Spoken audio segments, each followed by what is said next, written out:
What's up, guys? Welcome back to another video. In today's video we have a Golf 6 GTi 2-liter TSI CCZ engine. I was called to this car because it wouldn't start and it wouldn't run properly when it ran. Like they said, it wouldn't run for more than 10 seconds. I think that's what they said. I've been called to it to check it out and see what's wrong.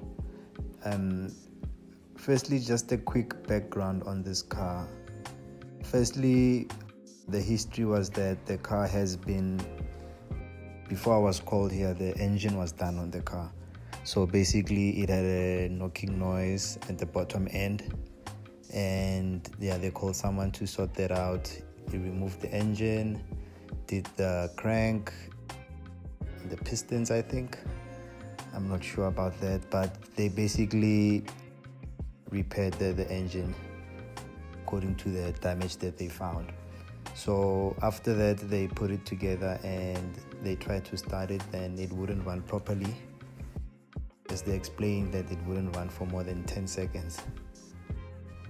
I proceeded to run a diagnostics on it, and it came up with a lot of faults, but the ones that stood out were fuel related faults. One was an ignition coil fault and the other was a timing fault. So I had to tackle the fuel related fault as well as the coil fault, so that I could get the car running and so that I could proceed to do further diagnosis on the vehicle. So I did manage to replace the high pressure pump. The fuel pressure faults were something to do with the high pressure pump and the fuel rail pressure sensor, which had the wires at the back of the connector were damaged. So I had to cut and join and just try to fix it somehow so that the wires were okay, which worked, and the fault went away and replaced the high pressure pump. Then we didn't have any fuel pressure issues. So from this point, the car ran fine for close to 30 minutes till the fan started to kick in and out. So which was good progress for me. But then as I was busy, there was a noise that came from the bottom, and I was disappointed. I don't want to lie. All of a sudden the car just went dead. And when I cranked it back, there was no compression, nothing. Did a compression test, there was nothing. So proceeded to check to see what's wrong, and what I found was horrific. Guys. The crank pulley bolt was not torqued. That's what happened. The crank pulley bolt was not torqued. As you can see on the video, when I tried to wiggle the pulley, it was actually loose. It was playing. So the bolt came loose and it probably jumped timing, and I'm not sure whether it bent valves or not, but we're gonna see what went wrong with that at a later stage. So right now I'm gonna turn it by hand, and then just to align the timing marks and see how far off the timing skipped during that time.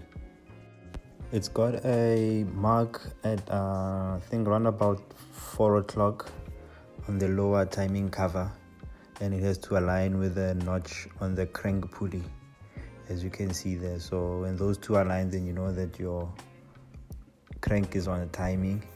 And then when you get to the cams, there's a mark on your intake cam and there's a mark on your exhaust cam. Now there is a method to check or to measure the distance between the intake and the exhaust marks. So there is a way to measure it actually, so that you can see how far off is the timing. But on this one, it was very clear because the link on the intake chain now is the mark on the sprocket on the intake is now sitting in between the chain links. So that's a clear sign that the timing is off. So we're gonna check that. But The other thing is I don't know whether it bent valves or not, so I'm not sure about that, but it is turning and I don't feel any resistance or any catching on the inside.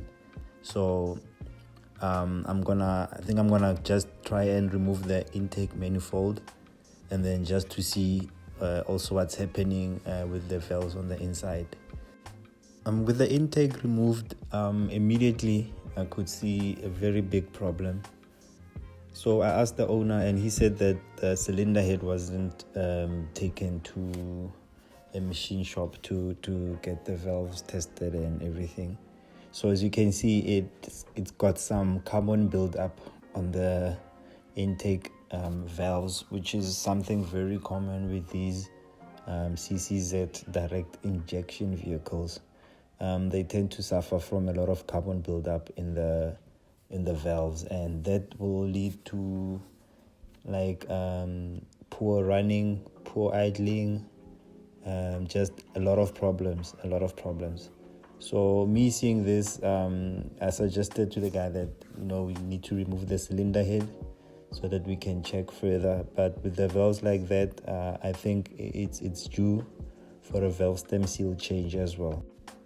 Over here, this is what it looks like when that pulley, or when the bolt came loose and the pulley actually skipped. So this is the type of damage that it can do on the crank pulley and on the timing gear as well. So this is the results of that bolt coming loose while the car was idling. So yeah, it's very bad. So we're gonna need a new pulley as well, amongst other things. So I just wanted to share this bit of information with you as to how it looks when it skipped timing.